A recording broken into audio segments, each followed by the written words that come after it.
Hey everybody, welcome back to Maggie's Kitchen. Today we are going to make something that is classic, southern, and amazing. It's simple. Almost use the E word. It's simple. Everybody loves it. It's a man pleaser. Kids love it. You can't go wrong. And it's hamburger steaks. Very simple, very easy ingredients, nothing fancy about it, but it makes a fabulous comfort food kind of supper. So I've gone ahead and measured out the ingredients in the bowl because I figured y'all didn't need to sit here and watch me go a quarter of this and a third of that. You know how to measure. But we'll run through the ingredients real quick.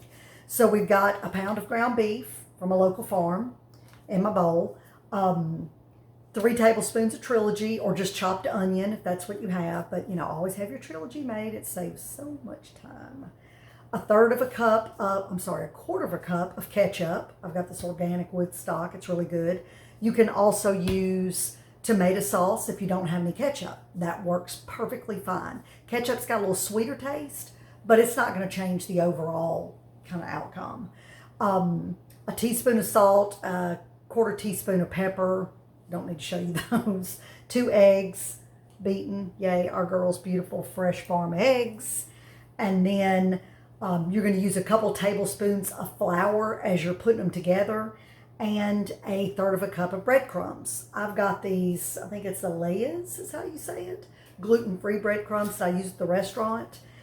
Super easy to make your own breadcrumbs, and especially if you make sourdough bread, that's an amazing thing to do with the heels or the ends of the bread loaf, or any bread that gets really, really stale. Pop it in your oven just to kind of toast it. Don't want it to get really brown, but just kind of dried and crunchy. And then get a grater and just grate that up. And today you got breadcrumbs. It works amazing. So anyway, just a little tip there. So here's my bowl of all my goodies. See, look at all that. Yum. All the things we just talked about. I'm going to flip the camera down and we'll get into, this is more almost a technique video than anything else because the recipe is super simple. Okay, I've got my gloves on just for simplicity's sake, really. And all you're going to do is mix this up really well. If you've watched our meatloaf video, it's really similar to making that. You could use the meatloaf recipe, I guess, and just, make a hamburger steak or make a meatloaf. Or vice versa. Use this for meatloaf, I guess.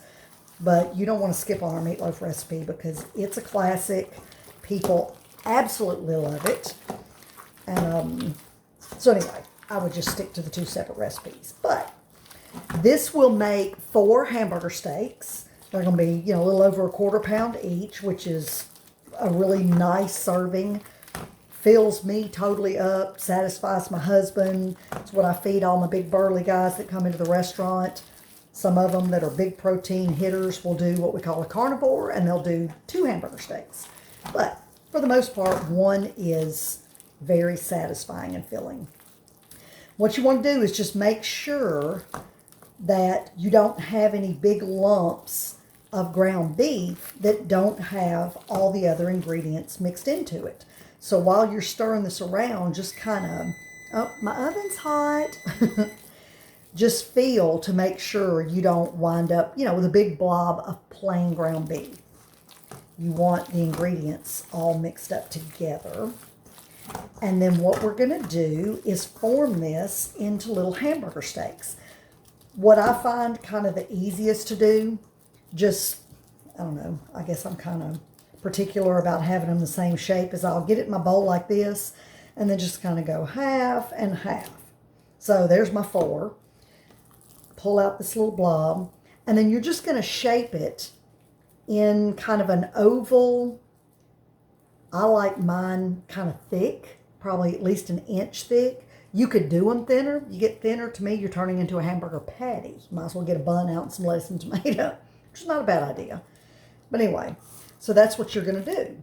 Shape these in that kind of shape. Again, super easy, super quick. This is something I recommend to use gloves just because it gets your hands super goopy. And then if you have to stop and do something real quick, there's no stopping real quick because your hands are going to be ultra gooey. And that is an official cooking term, ultra gooey. So anyway, so we're going to make these in my cast iron skillet over here, and you'll see when I move the camera over. I've got, I don't know, a couple tablespoons of lard in the bottom of the skillet, and we're going to get that hot, and then we're going to pan fry these, not to get them cooked all the way through, but just to get them a nice brown kind of caramelized coating on them. So after we get these all shaped up, and you want to make sure that, you know, they don't have to be perfect, but you don't want any real jagged or odd ends sticking out or edges, because those will tend to fall off while you're cooking. So the other step is I've got a little measuring cup of flour over here because we're going to make some gravy. And then I'll just kind of coat the outside, not super particular, but just get a little bit of a coating of flour on the outside. One thing you can do is sprinkle it on this way, and then when you put it in the skillet, flour side down, sprinkle a little on top, and then you're not handling them a whole bunch more, because if you handle them too much, they tend to want to fall apart sometimes. Okay, so there's that. Now I can ditch these nasty gloves, and I'm going to move the camera around so you can see the skillet. Okay, I've got my skillet here. The heat is on, or the fire is on high, because I want my lard to get really hot. Because again, the goal is to give it a good brown, kind of caramelized, almost on the edge of black, outer coating on the hamburger steaks. And there's our 4 hamburger steaks. Once we do that, we're going to move them over to a casserole dish that I have here. It's all greased up and ready to go. Then we'll make some brown gravy, pour it over them, cover it with foil, and pop it in the oven for about half an hour. A great thing that while that's in the oven, you can be making your sides, doing some other vegetables, potatoes, rice, pasta, I mean, whatever you want to do. Let's see. I don't think our temperature is quite there yet, but I'm going to grab one of these babies. Yeah. No, because it should start kind of popping. So we'll give it a little bit longer to get hot. And I'm not going to sit here and make y'all listen to this popping, frying noise.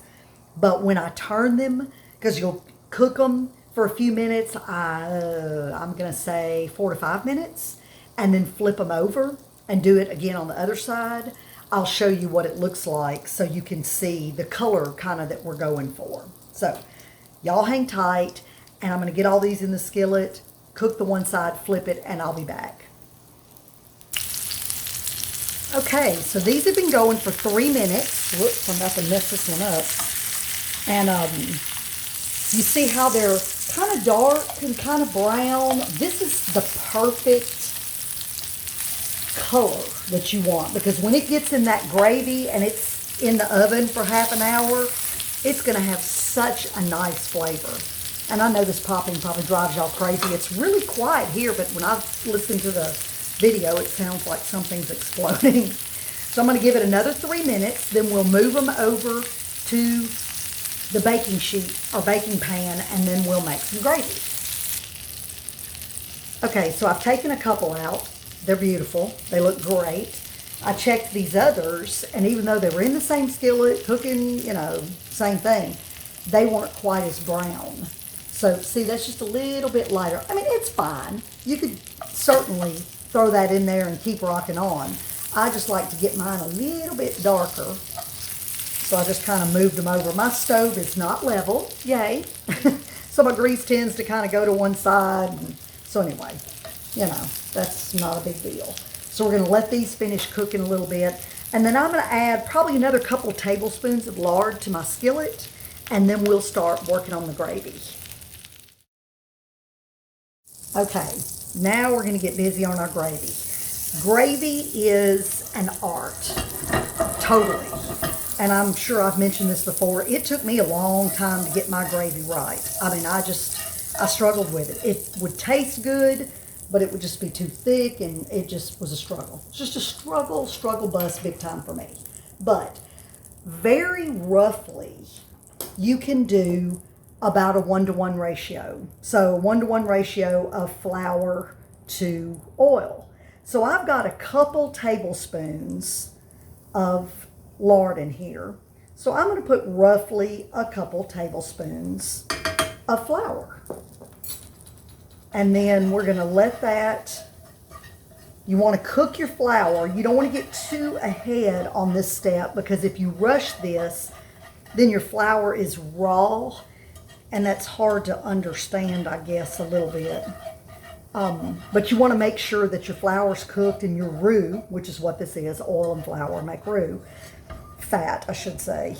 You want it to have a nice color. The longer it kind of sits, then the more brown it'll be, and you just want a nice kind of golden color. Now, if you can see, like right over here, you see that looks a little bit oily.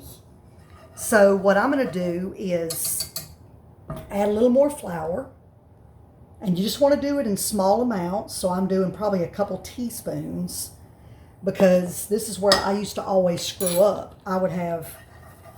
I'd have too much oil, so I'd add a lot of flour. Oh my gosh, now I have too much flour. Let me add some oil. Oh gosh, now I have too much oil. I mean, I'm back and forth until I've got 3/4 of a skillet of roux. Well, then by then, I needed a gallon of chicken broth to make a gravy, and I'd wind up with this massive amount of gummy, globby gravy. Bless my heart, bless my kids' hearts.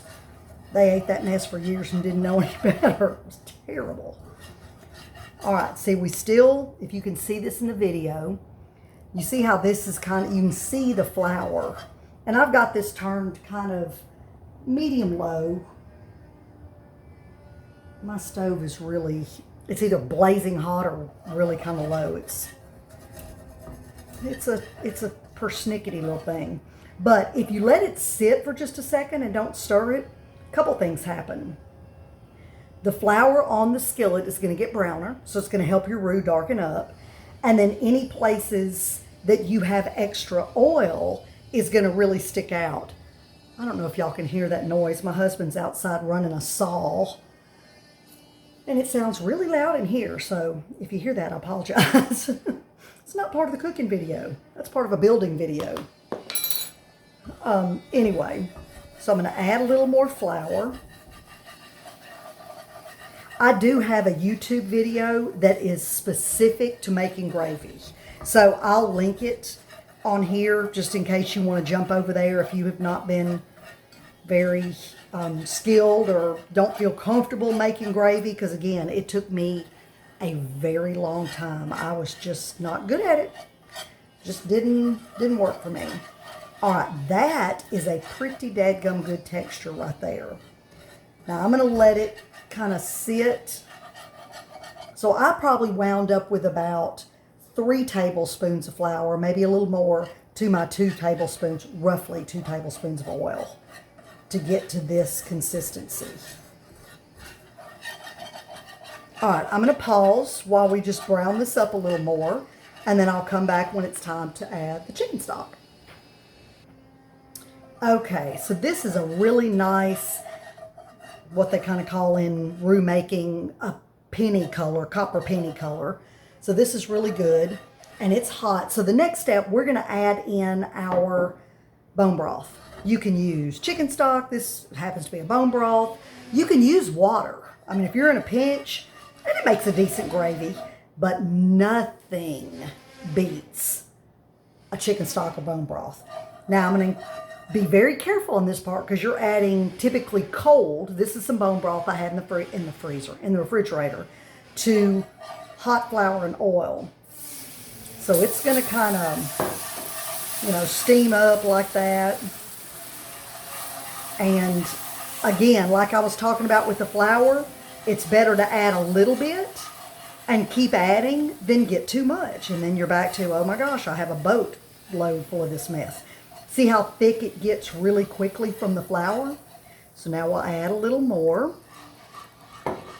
And I'm going to guesstimate by the time we're done, we're going to wind up with probably 1.5 cups-ish of bone broth in here to get a nice gravy texture. Maybe 2 cups.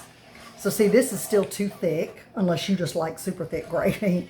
But at this point, I'm going to ditch the whisk and use my spoon.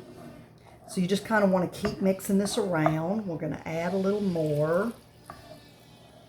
I'm going to turn my fire up because I'm adding cold stock into my roux. So we want it to get warm pretty quickly.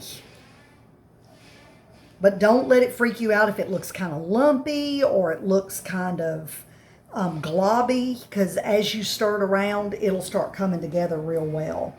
And another thing on making gravy, if I was fixing to make this and then serve it, like I had fried pork chops and needed some rice and gravy, then there's a certain texture you want or thickness. And that is completely personal preference. To me, this is a really great texture or thickness, however you want to term it, to serve immediately. But since this is going in the oven and it's going to cook for half an hour, you want it almost a little runnier, a little more liquefied, because you're going to lose liquid in the oven. And if it's too perfect at this point, then it's going to be really thick and globby when it comes out of the oven. Turn my heat back down, add a little more stock. Yeah, we've got about 1.5 cups in here so far, and I think this is going to do it for us. It sure smells good. One thing that I always remember my grandmother told me, when you're making roux, when the flour and the oil gets to the point that it kind of smells almost like popcorn, which sounds really weird, but it does, then that's a good place for a nice brown gravy. Just a good smell. If you let it go too long or don't stir it consistently enough, your flour will burn and then you're kind of hosed and you have to start over. So this is a very nice consistency. Now what I'm going to do is, I didn't have any salt or pepper in here. And my bone broth it has a little pepper in it when it's cooked, but I don't salt it because I salt what I'm cooking with it, or if I happen to just be drinking it. So I'm going to add about 1/2 teaspoon of salt, and then, I don't know, probably about 1/4 teaspoon of pepper. I like a lot of pepper in my gravy. My husband's not so much a fan, so I tend to kind of back it down a little bit for him. But you can get this mixed in real good. You can add garlic powder. Gives it a really nice, a little bit of a garlicky flavor. Ooh, yeah, this is looking good. Now, I would recommend let this cook for just a couple minutes, just to kind of bring it all together, and then get a teaspoon and taste it. The last thing you want to do is have these beautiful hamburger steaks and this gorgeous looking gravy and pour it over there and bake it and get it out, and it's super bland. So I'm going to let this sit here for a couple minutes and then grab a spoon and just taste the gravy real quick. Adjust my salt if I need to. I'm not going to add any more pepper because I can see it good and that'll be enough. And then we'll pour it over, so hold tight. Okay, well, as arrogant as it's going to sound, that freaking gravy is amazing. I like it a lot. It turned out really well. And again, it's a little bit thinner than I would typically like it to serve over rice immediately. But it'll be perfect here because by the time it goes in the oven and bakes over these hamburger steaks, it's going to thicken up. And then it will be just right. And I've got some mustard greens in the refrigerator that are already cooked. And I'm going to fix some rice. I would much rather have potatoes, but my husband is a rice eating machine. So I'm going to fix rice. He loves it. It'll work. So now, nice and covered with the gravy, I'm going to cover this pan with foil. Put it in a 325 degree preheated oven. And I guess I can turn this up so you're not looking at my dirty stove. And cook it for 30 minutes. Pull it out and it's ready to eat, ready to go. And that's probably super bright and blinding y'all's eyes. Sorry. So that's what we're going to do. And I think my camera's crooked too. Boy, I'm just on the camera skills today. But anyway, I'll come back when I pull this out of the oven just so you can see the finished product. It doesn't look a whole lot different than what you're seeing now, other than the gravy's kind of bubbly and maybe a little bit darker, but it tastes so good. This is one of the most classic, I mean, you talk about the way to a man's heart's through his stomach, this'll do it. You serve him this with some mashed potatoes if he's a tater guy, or some rice if he's a rice guy, he'll be eating out your hands. So anyway, and your kids will love it too if you have kids. And if you don't have either yet, then just enjoy it yourself. Feed some friends, family, whatever. So I'm gonna get this in the oven and we'll be back for a little peek when it's done. Hamburger steaks are in the oven. Here's one other little tip I thought about that I'll throw out to you when you're making gravy. The saltiness of the gravy should really be driven by what you're gonna serve it over. Meaning, at least this is the way I do it. If you're doing rice, I don't salt my rice. I just cook my rice. So it's going to be pretty bland. So you want your gravy to be maybe a little saltier than it would if you were just eating it as its own side dish, because you want it to mesh with the rice and have a nice salty, level for you. Now, if you salt your rice, then don't oversalt your gravy or you're going to have it too salty. On the flip side, and again, this is just me, if I make mashed potatoes, they're going to have lots of salt and garlic and butter and sour cream if I have it, pepper and all kinds of stuff.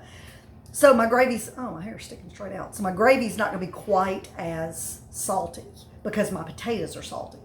So just something to keep in mind. However you do it, if you salt your rice, then, your gravy should kind of match it. If you don't salt your rice, you want to amp up your gravy a little bit to match the rice. I hope that makes sense. Just something I thought about when I was doing this.